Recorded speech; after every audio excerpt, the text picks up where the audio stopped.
All right. All right, all right, all right. Hey, let me pray and then we'll see what the Lord has for us tonight. So, yeah, Father God, we love you.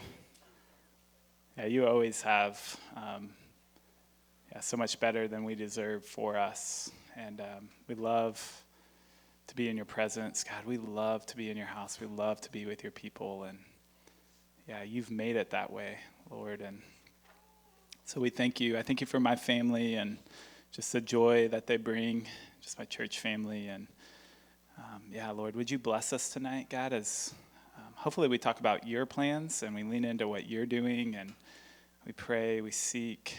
And would you just be with us as we process that? And then, God, we would love to just worship you with our whole hearts and pray and sing to you. And so, Lord, would you just meet us in this place? Would you be present? And we just say that you are in this place. And so give us eyes and ears just to sense you here today. We pray this in your name, Jesus. Amen. Amen. So we're going to talk about, as promised, the building a little bit and just where we're at with everything. And I'm going to share a little bit and just remind us. I feel like my role in this whole thing is just to keep shepherding the body and just reminding us who we serve and how we go about doing that as a church. And so I'll share a little bit on that. I talked a little bit about it on Sunday, so I'm not going to get super into it. And then Greg's going to just share some updates on some timeline things and where we're at with fundraising. And Jason's going to share a little bit. And so should be a good night. And then we'll have some time for questions. And then we'll worship and pray. And so, And so if you could go to that first slide. This is a verse. I mean, this has really been a main verse for us. You've seen it a million times. But God's word never gets old. And this truth never gets old. I have to be reminded of it daily. To me, this applies obviously to God's house, but this applies just to my everyday life. Unless the Lord builds the house, we labor in vain. And so much of our heart in this is we are trying just the best we can to just keep seeking the Lord. We have it up there. We're discerning, just how the Lord is moving and speaking, and we're just trying to obey and trust. And I think I shared this when we were going through the vote of, man, we are just so confident that this is a step that the Lord is asking us to take, and we remain. I remain, just in my walk with the Lord. I know I do not control the outcomes, and I know the ways that He accomplishes what He desires is often different than sometimes how I think we should do it, but it's always better. It's always better, and we get to see the way His kingdom breaks in. And so much of our heart in this is, I've said this on Sunday, but man, we just really believe God is present here in this spot and in this neighborhood, and the Lord's just really put it on my heart to create, we need to create space for what He is doing and for the people that He wants to bring. And so, we'll look at a blueprint. We'll bring that up on the screen. And I've shared this before, but it just continues to be my heart is man, we look at that, and the building is an awesome tool, and it's so fun that we get to create blueprints and do all that. And at the same time, man, let's just continue to move our hearts towards the people that God wants to bring in and fill that blueprint with. God is focused on His people. And we just want to continue to, even as we look at this tonight, just continue to operate in the space of knowing who our owner is. God is the owner, and we get to just steward the things that He gives us to steward. And so this building, say it goes according to plan and we end up with the building, it's not going to be South Life's building, it's going to be God's building. And we're just going to remain committed to that. And what we are doing, we just fully know it's not just for us, but this is for the kingdom. This is for people that are going to hopefully come long after us, and they're going to get to enjoy just what we are laboring for with the Lord. And so that remains to be our heart. I think Carson had said this early on. It just continues to be in my heart regularly. It's man, God is, we're focused on this building project, and He's called us to do that. And at the same time, I just feel God is doing a building project on our heart, right, Carson? And he's constantly giving us opportunities to humble ourselves to, I know for me, like there's been times where I've just had to say, like, put my preference aside and like, what serves your kingdom? What serves this body? And he's just constantly giving us opportunities to keep him at the center, to keep the main thing. And I think with the building, what scares me about it is like, it can become about so many other things. It can become, it can happen so fast. And it's just like, man, we're going to get so many opportunities to keep practicing what it looks like to keep him and his kingdom at the center as we do this and in conversations and relationship. And so that's the heart. Discipleship is our mission, and the building is a tool. And so, that's what I had to share. So with that, I will turn it over to Greg. Hey.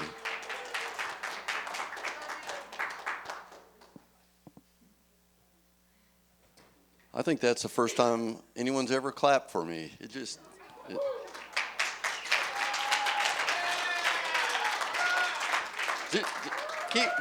don't do it. Don't do it. Don't do it.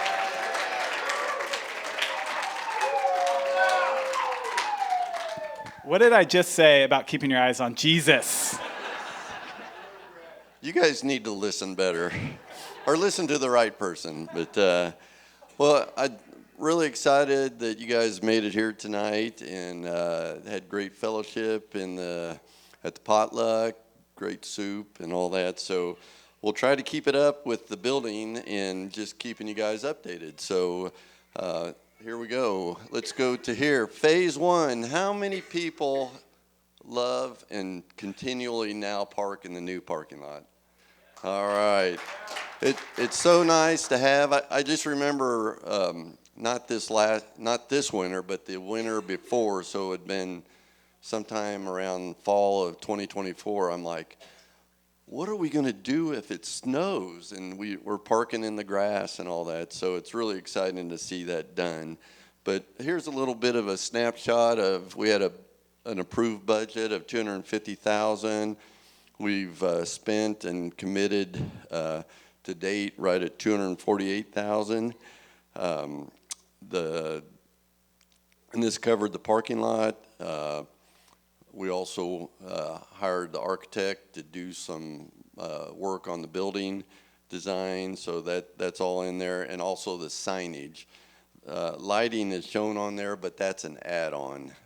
At first we weren't going to do, when we set the $250,000 budget, we didn't have lighting in there, and we got, I wouldn't call it pushback, but we got questions on whether we ought to have lighting, and so we added that in there. So with that, we've got a few things still left to do within this number, but we got to finish the sign, and we're expecting that to be installed hopefully by the end of February, but we think for sure in March.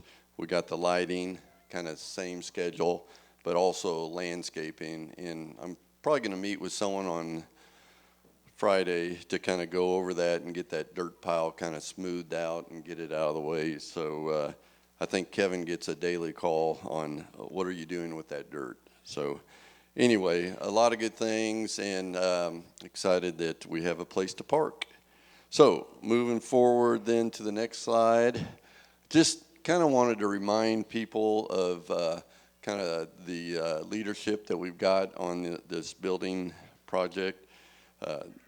Kevin and Andy and I have talked about this for quite a bit of time as we've organized ourselves, and so we'll continue to kind of have that overview of it. We've got Jason Friedberg, who's full in on the financial side of things and helping to raise money. Give it up. But more give it up for Debbie. She's gonna be our event coordinator as we kind of plan some activities and that kind of thing. And extra special, give it up for Ruth. Where did Ruth? she is leading the planning building team and working more directly with the architect and helping keep us on track. She and I talk a lot about it because my experience is in building, so it's helpful, but her experience is in admin, so that's even better. So the combination works great. But we do have a great team, and just really thankful for the teamwork involved. And over time, we do want to continue to involve more people as we kind of dive into the details of different things like the kitchen or furniture or whatever we're going to have to deal with. So then let's go to phase 2. One thing I just wanted to kind of bring up that we haven't really touched on, but we've got a goal of creating what we're calling a one budget 2-year plan. And what a one budget 2-year plan is we have a $3 million budget that we all approved back in November for the building itself. That will incorporate into our operating budget essentially. It's not going to be its own separate category, but it's really a ministry of our church. So we'll have that. And then also in November, I think it was November, we approved the 2026 operating budget of right around $250,000. And so we're expecting our budget in 2027 based on growth that we've had each year of our 3 years of existence to be around $350,000. And so that's an estimated one, and we'll continue to monitor that, but that part of the budget will be final approved at the end of 2026 here. Let's see, I think that's all for that slide. So I don't know that I want to dive too deep in all this, but I will say this time I brought my own pointer. And I will shout out to Jason and Kevin. We were prepping for the meeting, and they said, "Do you have a pointer this time?" And so I actually did, and I brought it. So this is essentially the plan that we proposed back in November to give you. This is serious stuff, guys. You're going to throw me off my thought process here. But all that to say, this is the plan that we talked about early in November at the last church family meeting. And it doesn't look any different, but I'll tell you why it doesn't look different yet. Through the month of December and really into January, we took a little bit of a hiatus. We had been working at a pretty good clip. And since the beginning of the year, we've met twice, one as a team and one with the architect, and we've asked the architect to make a couple of modifications. And those modifications would be in this area where we've got offices and conference room. We also have the kids area, which through some evaluation, we feel like that's maybe a little bit bigger and we could than we need or less efficient. So we've asked the architect to kind of pull that back in a bit. And the other thing that we've talked about, and this is really a lot of Ruth's homework and work, but we had the kitchen right here, and we want to move that here, and then we want to kind of create a welcome desk, essentially, where we had the kitchen, so that it would be kind of an entryway into the kids area. And we felt like by having it right there in center off the multi-purpose room, the moms can see their kids and what they're doing pretty easily and check them in and get into the multi-purpose room. And we felt like the flow of that would really work a lot better. So the things we're working on that we've given some direction to the architect is just reduce the size of that area. We don't think we're going to lose size on classrooms, but just more efficient space and improve security. And one of the reasons for improved security is where we have the youth That's the senior high. They'll meet there, but on Sunday mornings they don't meet there. So we're going to use that as the upper elementary age kids, and we want to have a little more security in mind for that. So we're working on that. So that's kind of a snapshot of that, and we're going to have time for questions later. So I don't want to minimize. I know you'll have questions, but let's go to the next slide. With that, Ruth and I sat down with the planning team and came up with this schedule. And what we've given the architect is by the end of this month, which is a leap year, by the way, we'll have final concept drawings. In the month of March, we want to take the plans that he gives us and give it to 2 or 3 contractors. And essentially what our goal is to get what I call a gut check on our budget and make sure that we're in the ballpark and we're not going crazy on numbers, but we feel really good about being able to talk to 2 or 3 contractors and get like a little bit of a pricing, reality check or gut check on that. And so our goal is by the 25th of October or March, we'll have that where we're going to come together then. Oh, I don't want to skip this because this involves you. We're going to have a prayer night, and it'll be a month from tonight at our potluck that we'll have a prayer night, and our focus will be prayer for what we're doing here, the project that we feel like God's leading us into, but more importantly, as Kevin was indicating, just how it's going to serve future generations and connect with people. I continue to say our sign, and I call it the beacon of hope, and I feel like that's what South Life Church is in this area, and I fully believe that on March 4th when we gather together and pray about it, miraculous things will happen. But I do expect you to be praying before then too. So anyway, with that, we plan a celebration and commitment day, and I think, Kevin, you'll talk a little bit more about that, or Jason will. And then by the 1st of April, we hope, based on the pricing that we get from the contractor and any small modifications we might make after that, that we can give the architect approval to go design this building. And part of that is he has to hire engineering consultants for structures and mechanical systems and civil engineering and that kind of thing. But before he's officially let loose in mid-April, we'll have the leadership board review a contract with the architect and the final layout, and hopefully we'll be able to approve that, where in September we'll get final plans, we'll send it out to bid in October, and in November the leadership board will have to approve the contract, and January we begin construction. And I think that's a doable schedule. We've talked with the architect. I think the main thing is that I've got this asterisk right here.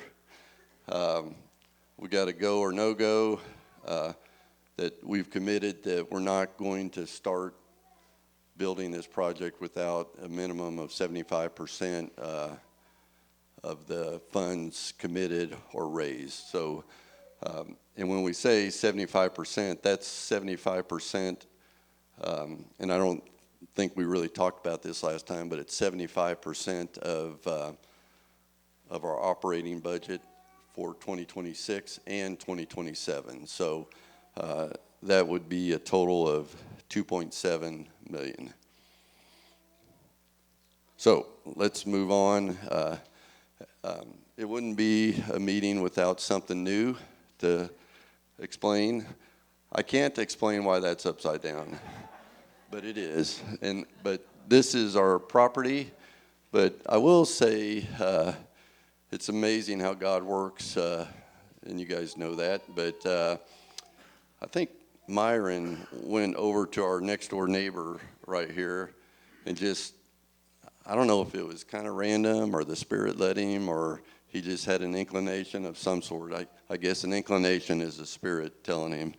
But started talking to that neighbor, and I think this lady has lived there 60 years-ish, but is kind of on in age and is interested in selling their property. So we've been talking to them about that, and so nothing's settled yet, but we need to. We talked about it briefly in November, but we really didn't have any details on it. But I want to bring those details to you tonight. So we can go to the next slide. That's the address. The purchase price is at $45,000. It's a 2-bedroom, 1-bath on a third of an acre, 1-car garage, and a storage shed. And we've looked at it and think if there's any reason to save the house, there's probably $20,000 to $40,000 of work to be done on the house. So that would be in addition to the purchase price. But at a minimum, what is important for us is this storage space. And we haven't officially gone out and priced anything on a storage barn or anything, but we're guessing it'd be $20,000-ish to $30,000 to maybe build a nice, more permanent shed. So in the back of our mind, we're thinking that.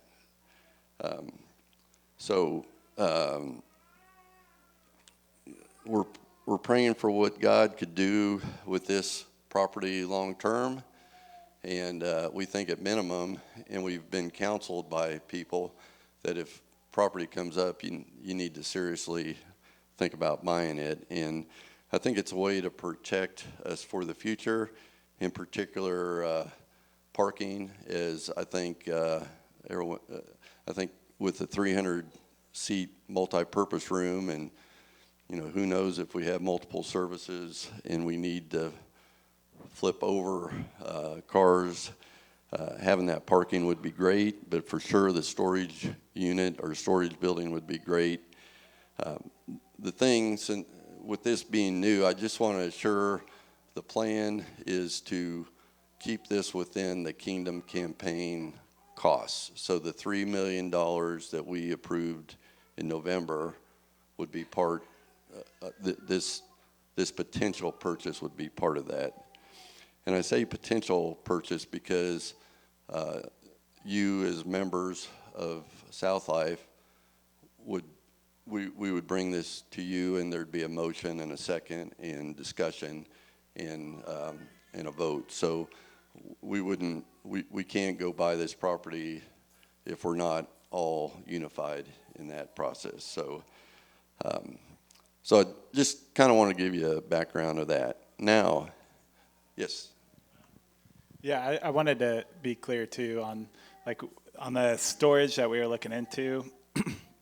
When Myron was looking into that, we just have no space to store stuff, and so just to build something, it would have been $20,000. But they already have that built over there, and so they have a 1-car garage and they have a shed, and so we wouldn't need to do that. We wouldn't need to build storage.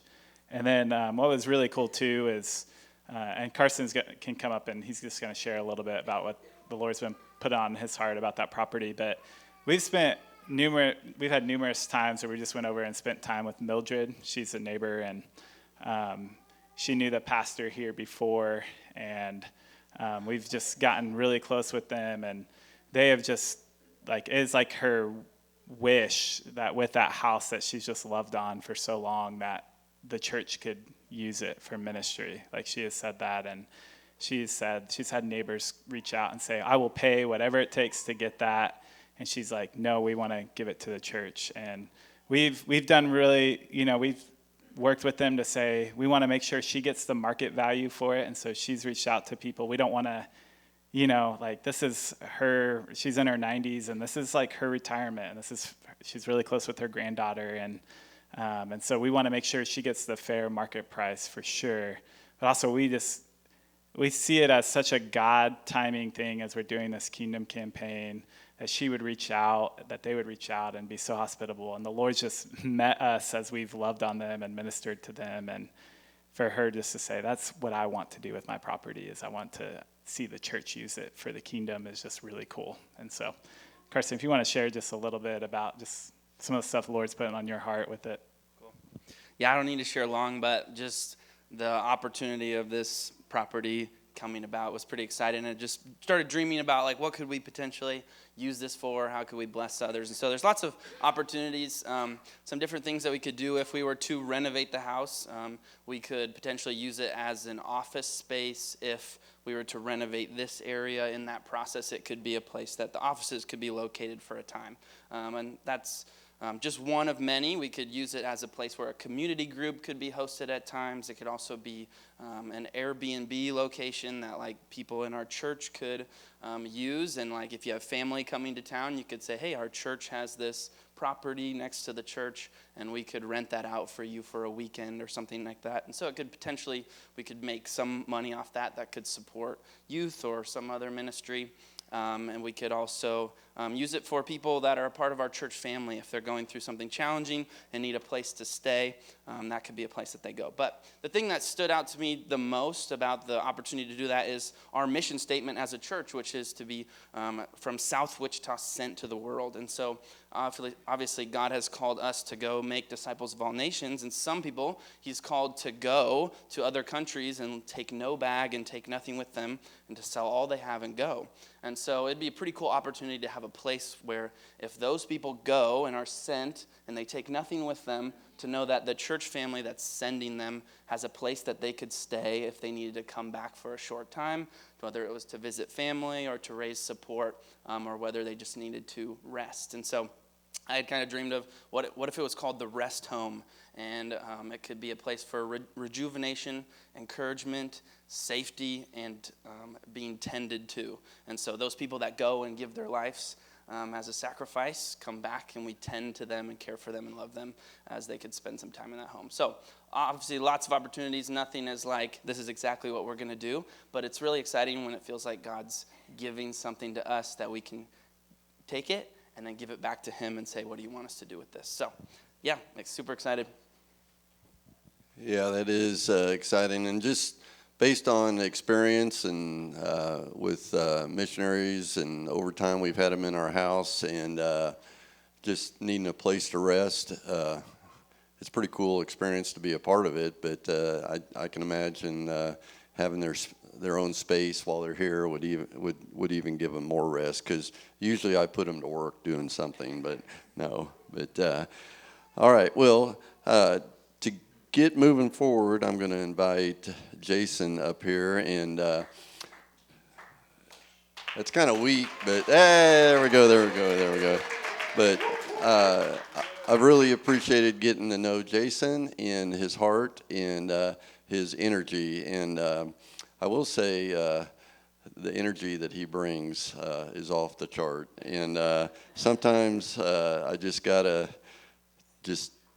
I don't know, just kind of do my best to keep up. But it's fun, and what's fun is, I think with what he's got to say tonight, we're going to be able to talk to you about the momentum that we've got moving forward, and it's just very exciting to see that. And without further ado.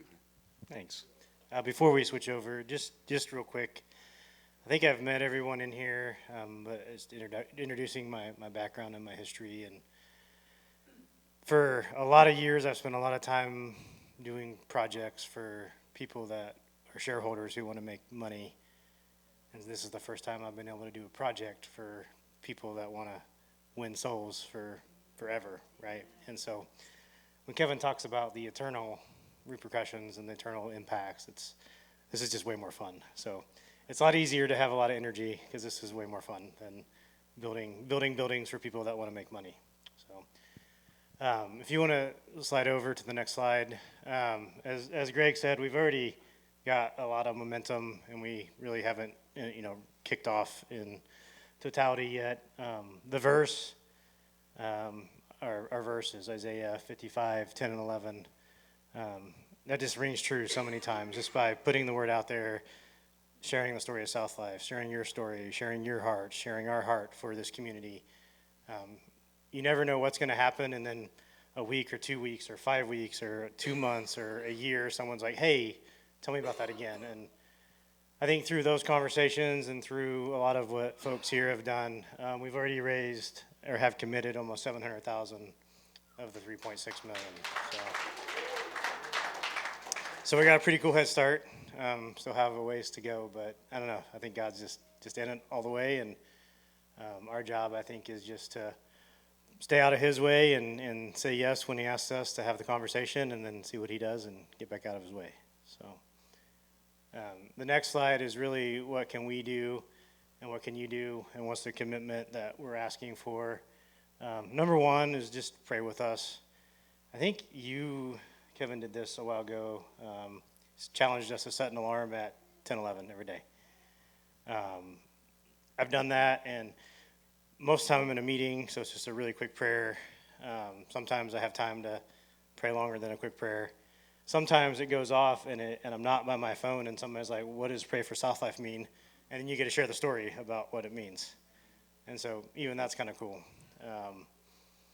And so that's really what we're asking first and foremost. Pray for South Life, pray for the campaign, pray for the seats and the people that are going to fill the seats, not for the building.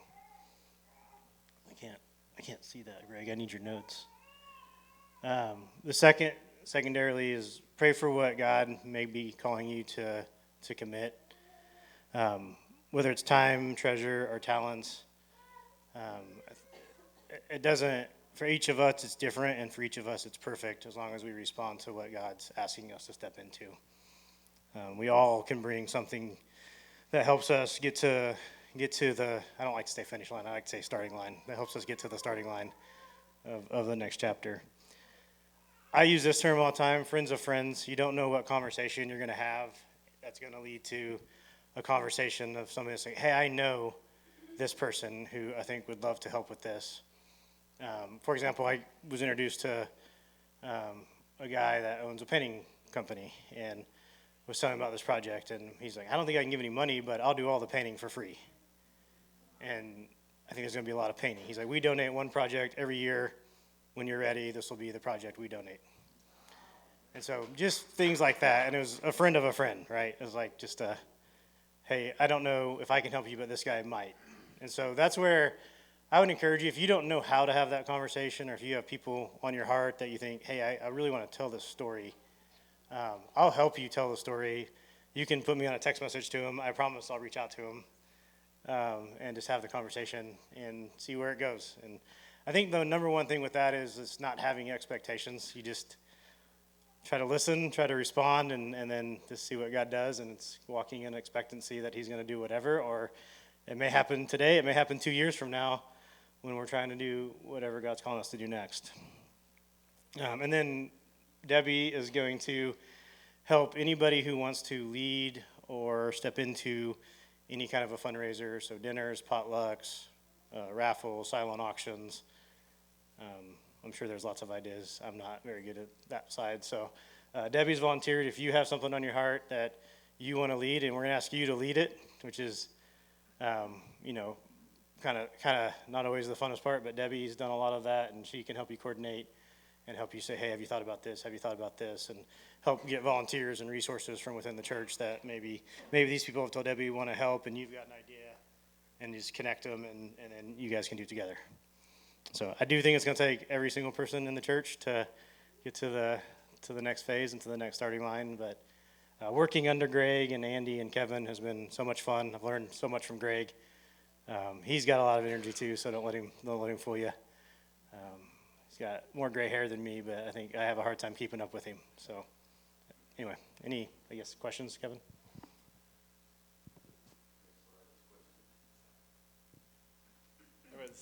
If you want to go back to that where it had the plans on there, I think we kind of skipped over that commitment. I didn't know if there was go back to the schedule slide. It's right in the middle there. Yeah, so March 29th, that will be our 3-year birthday for South Life. We started Easter of 2023. And so, man, we really want to use that day as a day just to celebrate just everything that God's been doing among us. When people ask me about South Life, I think my go-to is like, God's just been really good to us. And so we want to celebrate God.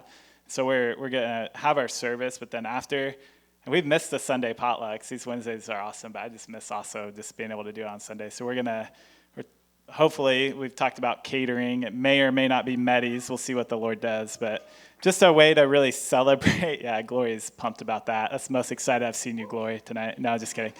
We're going to cater. We're going to celebrate. And then it's also just going to be a time. Greg mentioned that one budget. And so what we're going to do for this is we're not going to separate out like, oh, I gave to the building or I gave to the South Life operations. We're just going to make the one budget for the next 2 years. And, one's estimated. We'll approve whatever that final budget ends up being. But we're just going to say, hey, if we get to $3.6 million, we're going to have covered our staff and our ministry expenses for this year and next year and have a building. And so, and we're just going to have an opportunity to just say, okay, what is God asking me to commit, on that Sunday to this? And every inch of time, talent, and treasure matters, like what Jason said. I love the story of the widow, who gave a penny, and Jesus is like, hey, she gave more than you.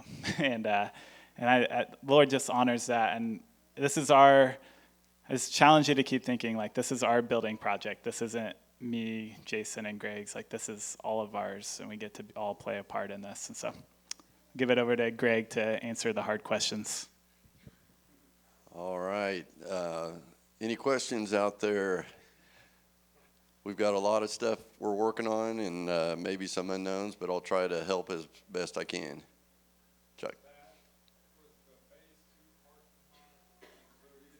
Yes. And that'll be somewhat budget driven too, as we kind of try to build as much as we can, and maybe we set it up to add that parking later. Those will be kind of decisions we'll have to make as we go on. But at this point, our goal is to build that parking lot.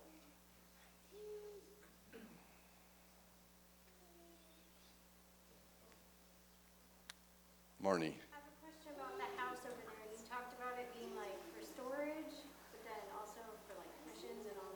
Yeah. Is that like an either or thing, or is it like, is that going to solve both problems? Like, you said that buying like or building a storage unit would cost like $20,000. So Good question.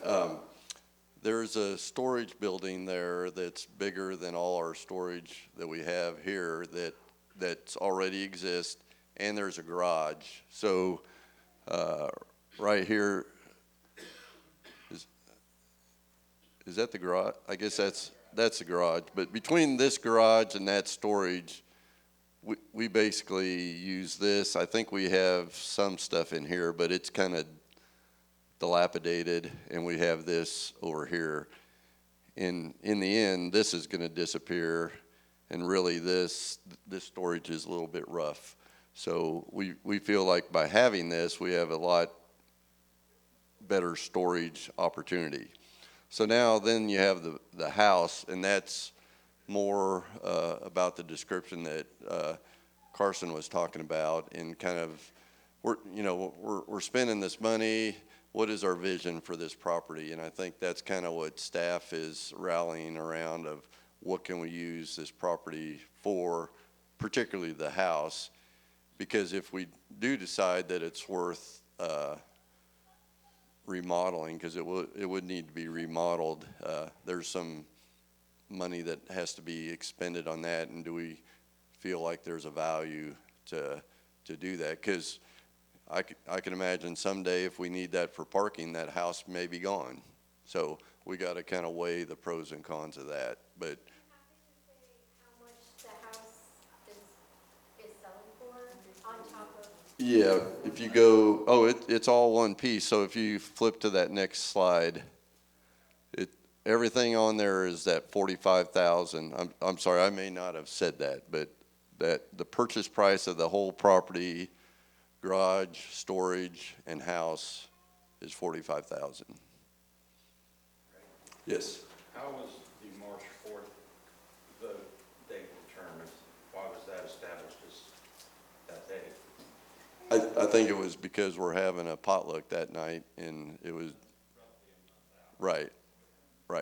Any possibility somebody else might purchase the property prior to? Oh,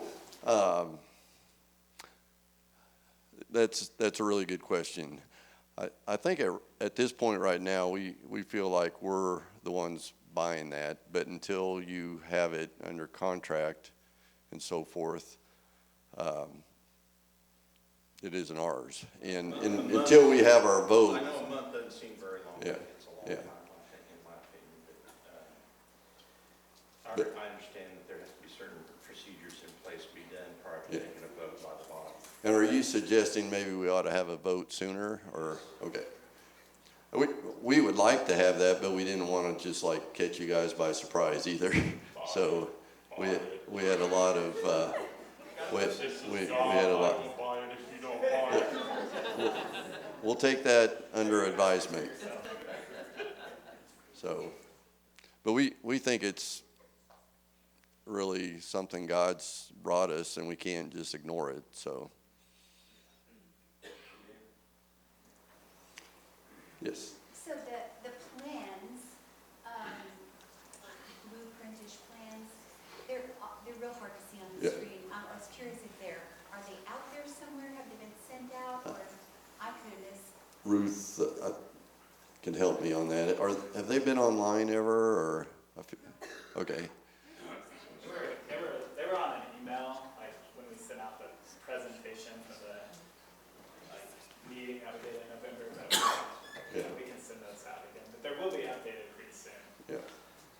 When do we get the updated one? By the end of February, we're expecting to have the final concept plans that we want to be able to tell the architect, move forward with this. But again, we want to get some pricing from some contractors first. Do you have any idea how many square feet are involved? We do, but I don't. We have all that, and I don't know. We can put that in the email that the plan has, but I can't remember. I can't remember what I don't know if it's like 20,000 square feet or something like that. It's over double what you currently have. Yeah. But again, this space here is going to drastically reduce. We feel like this whole space here will be gone because we'll enter from this area here.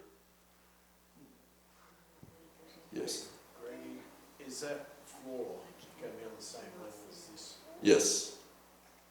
I mean, at this point, that's what we're saying, but So is there going to be a lot of fill dirt need to be brought in? more than likely there'll be some some more engineered fill would need to be placed below that. So maybe just to offset that, what if you put a basement in, there's your dirt, didn't know hauling costs, Yeah. and then you got some dirt put around the rest, not 100% basement. I think that's a great suggestion, but we got a couple problems.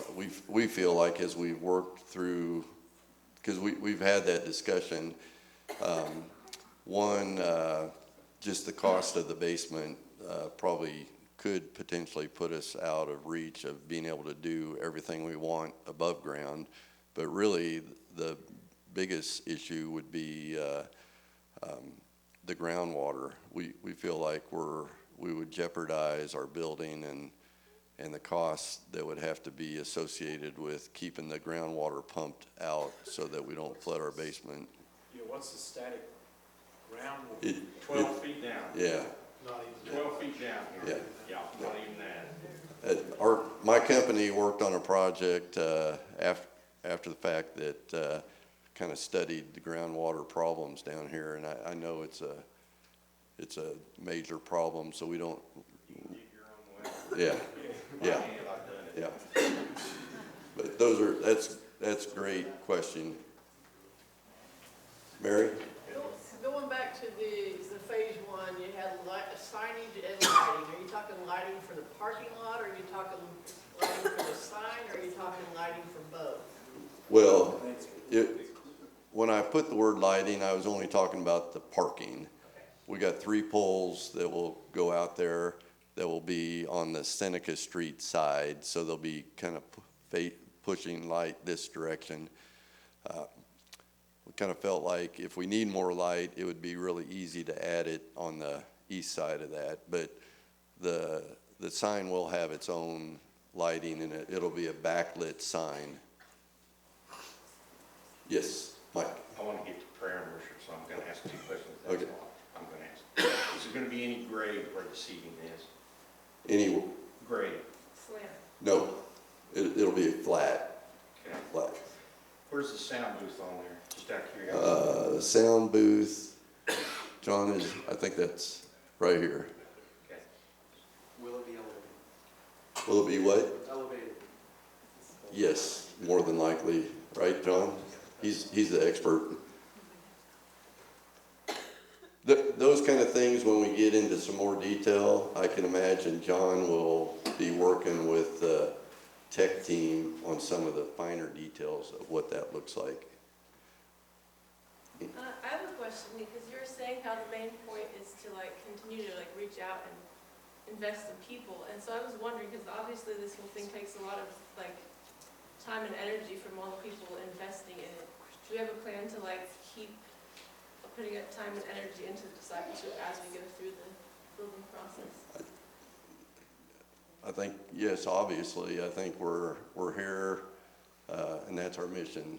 And I don't know if you want to address that more, but from my standpoint, the whole process of what we're doing has a form of discipleship, but beyond just that, what I think of it is within this project. I know Kevin will be pushing hard. I know he does it. So let me hand this over and he'll explain what he'll do. I think for me, that's where it's been really cool to see God bring people that have the giftings like Greg and Jason. I try really hard to give the ownership to them on so many of these things so that I can just be really present as a pastor. And I feel like my job is just keep giving us the why and why we're doing this and be present with you all. And they've done the groundwork on most of these things, and they brought people in as needed. And so, I think that most of the staff, it's almost, Ruth, she's been helping a lot with the building, but most of the staff, it's almost weird how little, they've gotten our opinions when we've needed them, but we've really been able to focus on the ministry part of it. And that's been such a gift because of what a lot of you guys have been doing. And so. And kind of as a personal testimony, I think Debbie and I won't tell you how long we've been married because then you'll do the math, but it would have been in the late 80s. That's 1980s. We had been married for a short time and we're going to church. And I've shared this with our teams. And one of the biggest impacts I had when we did, it was a tiny little project, but we had to commit to help pay for it. And we in our journey we'd been giving money, our tithe, to the church, but on a very, I guess I can't call it a tithe because it wasn't in the legalistic form the complete tithe, but we were very off again, on again in that tithe. And that process of that, we had to commit to having more generosity, and we did it. And I look back at that point in our lives together as the beginning point of our journey on what it means to be generous. And it's not just a financial generosity, but it's our time, our treasure, and our talent. And that really, to me, was part of my discipleship to get to where I'm at today. So Carson, I think, is that Carson back there? Yeah. Is there going to be a baptismal? That's a good question. We haven't got into that detail, but that is a good question. And Ruth?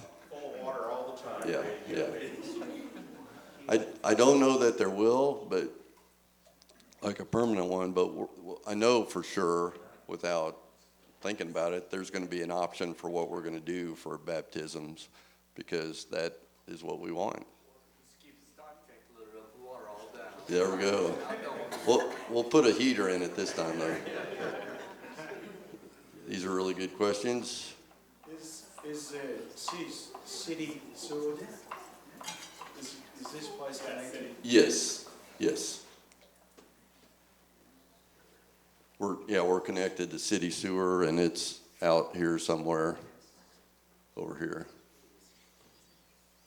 All right, well, I think Mike is requesting praise and worship. And I know they practiced, so we need to get to that. And I want to encourage you, if you didn't feel comfortable coming up and talking to me about it, asking a question in front of everybody, feel free to come and approach me and for sure Ruth, and we'd love to talk more detail about buildings, but we also want to praise and worship.